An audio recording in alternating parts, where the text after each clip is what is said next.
Angahe? Angahe? Kama waje. Baramseba.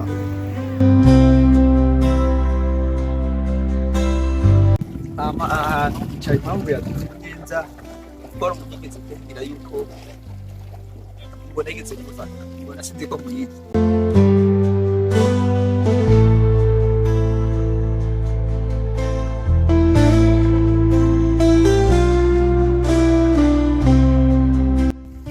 Hello my people, this is our God. Mugenda baramutse jewe ni muri visit Burundi uno mwaka barabemereye ko tuzobatembereza Burundi. Uyu munsi tukaba turi ahantu bita I Nyanza-Lac neza na neza ahantu baroba bita Munyagatanga. So guys, twashitse ahantu baroba amafi y'umukeke mura mubona ya mafi mura mubona naha bayarobera naha abantu baba bari byo bita ubwato ni mubona ngaha. So guys, mubona natwe abereke ibintu bimwe bimwe nyine babyifashe uyu munsi.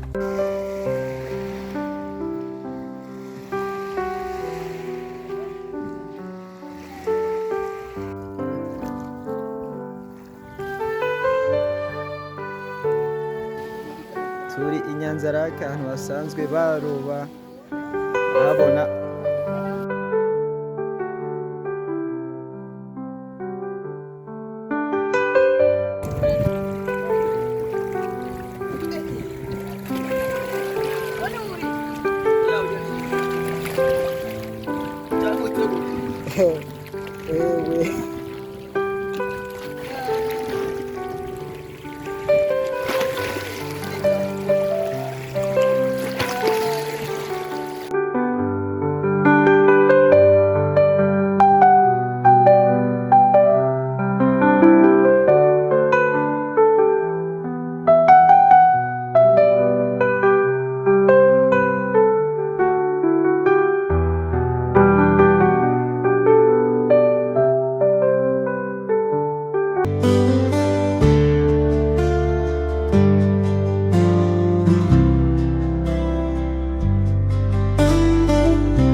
Angahe? Angahe? Cara kumunta. Kumunta sana. Etaba. Baba wapera. Eda. Wapera. Mukuma kubiro. Magakutama wanje. Ndo kwira sangu. Mwana mseba. Ndo kwira mwana mseba. Yenda kubiro. Nawe kwira kukiro papa. Ni kukiro na sawa.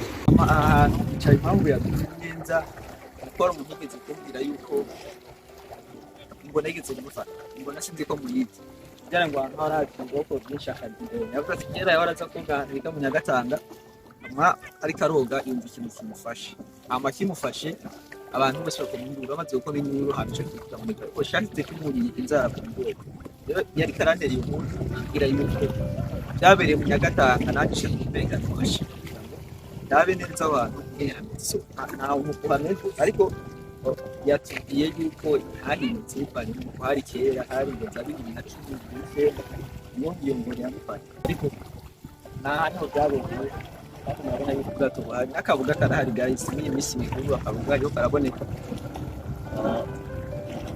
mane natwe mara yitubeshye cyane.